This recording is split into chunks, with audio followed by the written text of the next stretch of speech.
ओ इकरा जी, नमस्ते नमस्ते नमस्ते। उम्र भी हुई, सांसद भी हैं, शादी को लेके दबाव भी तो पड़ता होगा ना कि अब हो जाए। अब तो लव मैरिज में भरोसा है कि अरेंज मैरिज में? और जितने भी गुजर हैं, चाहे वो हमारे यहाँ हिंदू हो या मुस्लिम हो, सबके यहाँ आपको लाल चटनी जरूर मिलेगी। वो लहसुन वाली। लंदन में थी तो ये सब चाय चटनी रोटी ये तो मिलती नहीं होगी। मैंने बनानी सीख ली थी चटनी तो। अच्छा, जी। वहाँ तो जींस टी शर्ट ये सब भी पहनती होंगी। जी। कौन सा हीरो पसंद है? शाहरुख खान।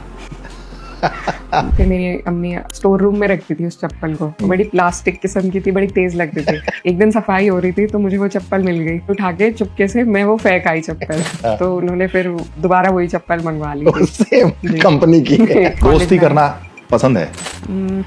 मतलब मैं बहुत पिकी हूँ अपने दोस्तों को चुनने में। हाँ, बहुत मजाक भी वो करते हैं सब। कोई ऐसी चीज या कोई भाषण तो वो ग्रुप पे भेजेंगे, फिर अरे नेताजी देखिए ऐसे।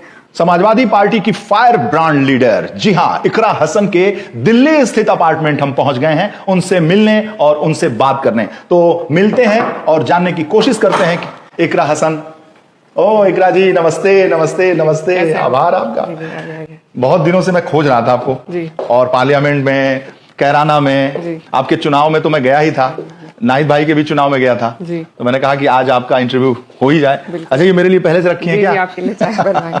क्या बात है। तो ये आपका जो अपार्टमेंट है आपको मिला है, फर्स्ट टाइम एमपी हैं आप। जी, जी, जी। और बड़ा प्यारा और खूबसूरत सा नया सा अपार्टमेंट मिला है आपको। नए जो अपार्टमेंट्स बने हैं, क्योंकि नए लोगों को हमें उसी में वेट कराया 1-1.5 साल। हाँ। उसके बाद मिला है। तो आप हमारी जनता का ही है और ये हमारा ऑफिस है। ये इकरा, आप जब फर्स्ट टाइम एमपी हैं तो आपने सोचा था कि मैं एमपी बन पाऊंगी या एमपी का चुनाव लड़ पाऊंगी या लड़ूंगी? आपके फादर एमपी रहे, मम्मी एमपी रही, तो आप सपना देखती थी क्या पापा को जब छोटी होंगी कि पार्लियामेंट जा रहे हैं? मम्मी को आपने देखा? जी, मैं उनके साथ आती थी और अच्छा बचपन से देखा है ये सब, लेकिन खुद में वो आत्मविश्वास नहीं था कि मैं भी राजनीति में आऊंगी और मैं भी इस तरीके से आगे फिर परिस्थितियां जैसे जैसे बनती गई उस हिसाब से आदमी का जहन भी बनता चला जाता है। तो लेकिन एक वाक्य है कि जब मैं छोटी थी तो मैं अपने वालिद साहब के साथ पार्लियामेंट आई थी। अच्छा।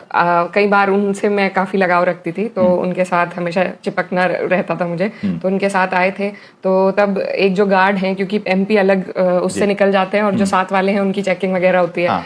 तो क्योंकि मैं बहुत छोटी थी तो एक गार्ड अंकल थे, उन्होंने मुझे बोला था, अरे तुम भी यहीं आओगी, तुम्हें भी यहीं आना है। तो हालांकि वो शायद सभी बच्चों को कहते होंगे। हाँ। लेकिन जब मैं फिर बनी सांसद तो मुझे उनकी वो बात बड़ी याद आई कि कभी कभी आदमी बिना सोचे ऐसी बात कह देता है जिसको ऊपर वाला कबूल कर लेता है। सरस्वती जुबान पे होती हैं और अच्छी बातें, लोग कहते हैं ना कि शुभ शुभ बोलो।